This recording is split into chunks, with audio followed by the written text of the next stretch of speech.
Assalamualaikum warahmatullahi wabarakatuh.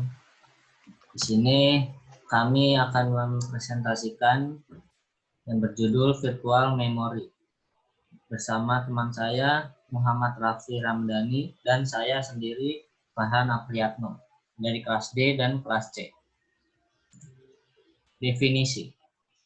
Definisi adalah teknik pemetaan memori yang melibatkan memori sekunder, umumnya disk. Secara sistem logika, ukuran memori lebih besar daripada ukuran memori utama secara fisik, melibatkan mekanisme swapping. Di sini gambar ada pemetaan memori dengan melibatkan media penyimpanan pada virtual memory. Berikutnya ada keuntungan mode virtual memory. Lebih sedikit memori yang diperlukan per proses. Sistem respons menjadi lebih cepat karena tidak semua bagian image proses perlu dialokasikan ke memori utama. Proses dapat dieksekusi lebih cepat. Lebih banyak proses yang dapat dijalankan, multiprogramming. Konsep dasar. Image proses akan diinisialisasikan di area swap space, yaitu suatu lokasi di media penyimpan sebagai ekstensi memori utama. Swap space dapat berupa suatu berkas atau partisi khusus, dan unit terkecilnya disebut page. Pengalihan page dari swap space ke memori utama menggunakan teknik lazy swapper, yaitu hanya page proses yang dibutuhkan yang akan dialihkan ke memori utama. Di sini ada gambar pemetaan media penyimpan sebagai senarai berurut pada virtual memory. Bagaimana mengetahui page mana yang masih di swap space dan yang ada di memori utama? Mekanisme demand pegging. Selanjutnya akan dibacakan oleh Muhammad Raffi. Ya, oke, selanjutnya saya akan membacakan mekanisme demand pegging.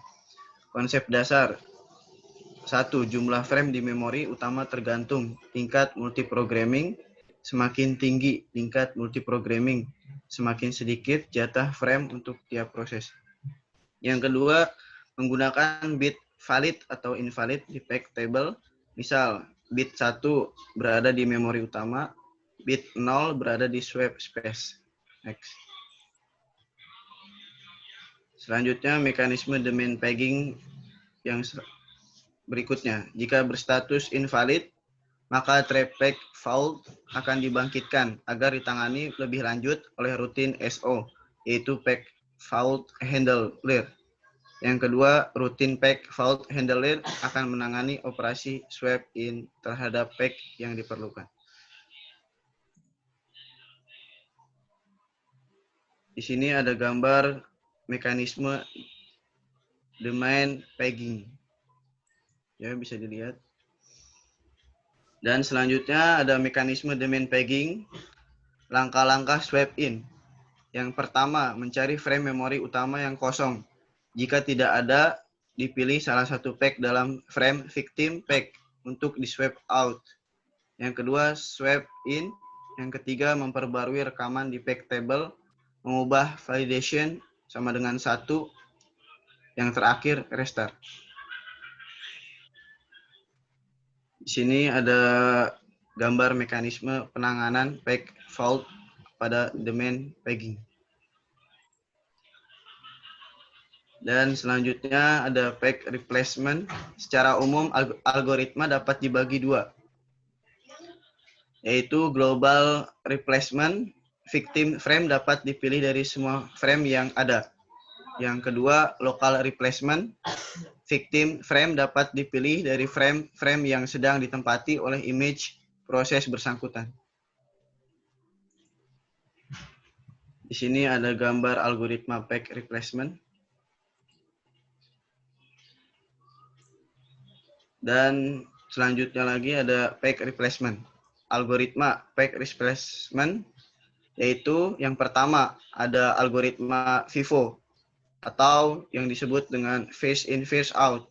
Yang kedua algoritma optimal, yang ketiga algoritma LRU atau yang disebut less recently used.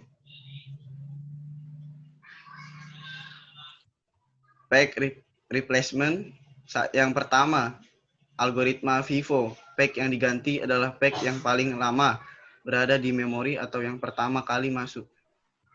Dan di sini ada gambar algoritma. Pack replacement. Yang kedua, ada algoritma optimal.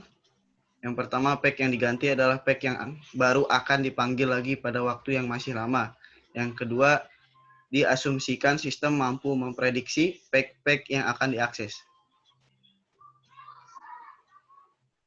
Yang ketiga ada algoritma LRU. Pack yang diganti adalah pack yang paling lama sudah tidak diakses.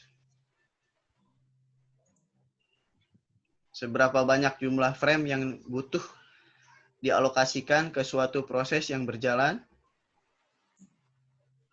Di sini ada alokasi frame.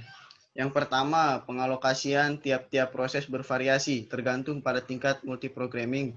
Yang kedua, jika tingkat multiprogrammingnya semakin tinggi, maka proses akan kehilangan beberapa frame. Yang ketiga, sebaliknya, jika tingkat multiprogramming berkurang, maka proses akan mendapat frame melebihi dari yang dibutuhkan. Dan selanjutnya, alokasi frame.